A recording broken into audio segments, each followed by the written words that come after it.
Thank you so much for writing this book, because I think it's the first time we've got a chance to read truly about a legend. I mean, John's life was so extraordinary and so extreme, yet at the same time, you were just living a normal life. You were just two normal people that got together at a young age, and the next minute, mega stardom. It must have been extraordinary for you to live through it. It's very hard to describe, actually, because it happened so quickly. But yes, I mean, one minute we're students, the art college in Liverpool. He's broke and I've got my grant. He smokes ciggies and half my grant goes on his ciggies. It was simple. We were hungry, we were poor, but we were talented. Well, I think so at the time. John was obviously a genius. There's no question about his writing, musical ability, but I think at the same time he was very flawed in some of his behavioural patterns and the way he treated you at times. How easy was it for you to cope with that day to day? I mean, at one point he beat you up and you didn't know whether to go back to him or whether to leave him. In other words, day to day, what was he like? Well, day to day, it's hard to... He was a very complex character, even at that stage. But then I think because, and I put it in the book, the fact that he had such a disjointed and fractured childhood. And of course, when I met him, he was a teenager. He didn't want to go to college. His Aunt Mimi got him the interview, and he really was a rebel. He really didn't know where he was going and what he wanted to do, apart from the fact that he loved music. And he was also a prolific writer as a child. I mean, he wrote lots of little stories, books with illustrations and everything else. I don't think John really realised how talented he was, because he had a massive chip on his shoulder. And I think that lasted most of his life. He couldn't get rid of his demons. And I think that I've expressed that in the book. But day to day with John was never the same. You know, you would never know from one minute to the next what kind of mood he was in, what reaction. It was like living on a knife edge to a certain extent. When he was good, he was very, very good. And when he was bad, he was very naughty. What do you think it was that led to the problems in his life? Well, I think obviously the fact that he lost his mother at a very important age when he was 17, and he was just getting to know her. He had to choose between his mother and father. He lost his beloved Uncle George, who was Mimi's husband. He lived with Mimi, who was a bit of a harridan, and gave him a bit of a hard time. He should have been living with his mother, but he wasn't. I mean, it's so complicated. And the whole family was run by women, you know, and they were all tough, real tough cookies, these ladies, to my experience and chagrin sometimes. But for him, his life was so packed, his early life, with such trauma and such extremes, that it had to have an effect on him. I mean, if you take a child from the age of 1 to 7, then you have the man. And I think what happened to John between those ages, those years, really scarred him for life. We're here today with Cynthia Lennon, talking to her exclusively about her life with John Lennon. Let's go right back to the beginning. How did you meet John? Well, I went to art college, Liverpool Art College. I first went to the junior art school, then went to art college. My dreams were to be an artist, commercial, teacher, didn't matter. That was my dream.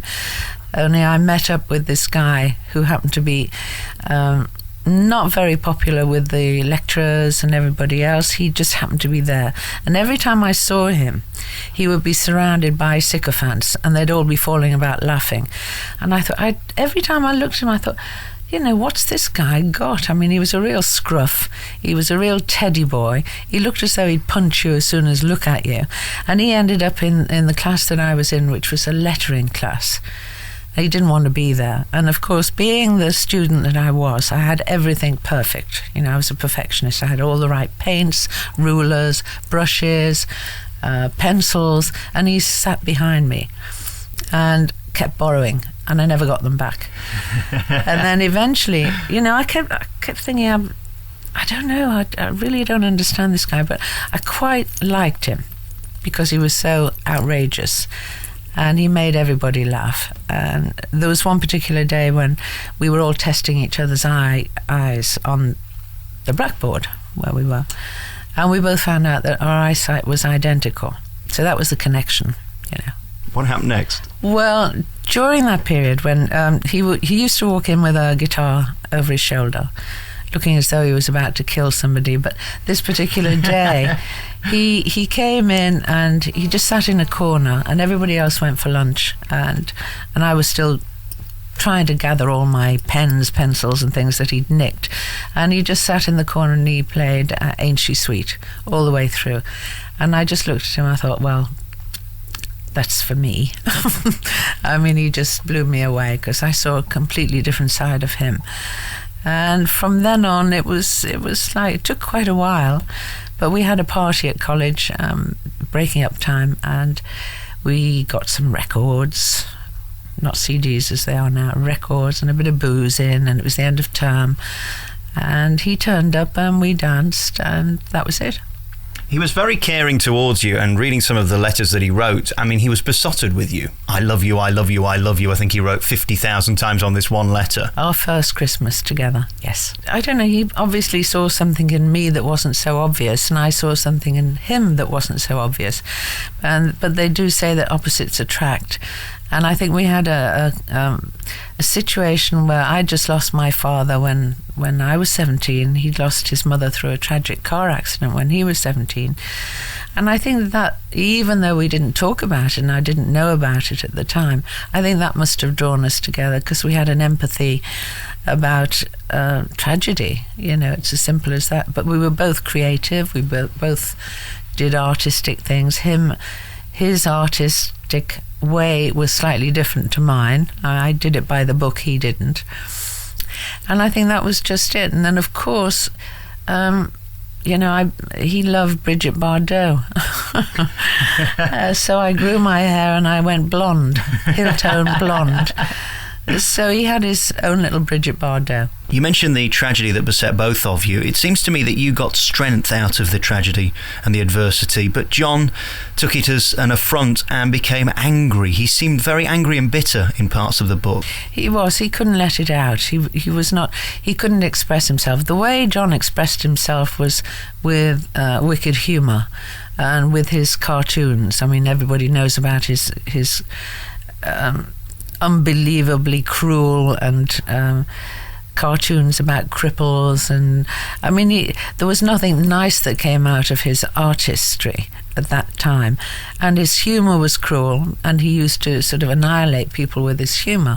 So that was him getting out the pain, but he couldn't express true emotions. So, and I could, so it was a matter of taking a lot of time to draw the real John out. I don't think I ever did, obviously, but I did try. Did he ever recover from the tragedy of his mother, do you think? No, I don't think he did. I think I cushioned a lot of blows that he was beating himself up with. I think that's about all I could do, because I couldn't get any further into his psyche. I don't think anybody did, really. I think he constantly, most of his life, it was a bit of an act. I don't think the real John Lennon actually revealed himself, even to his death. I really don't believe that.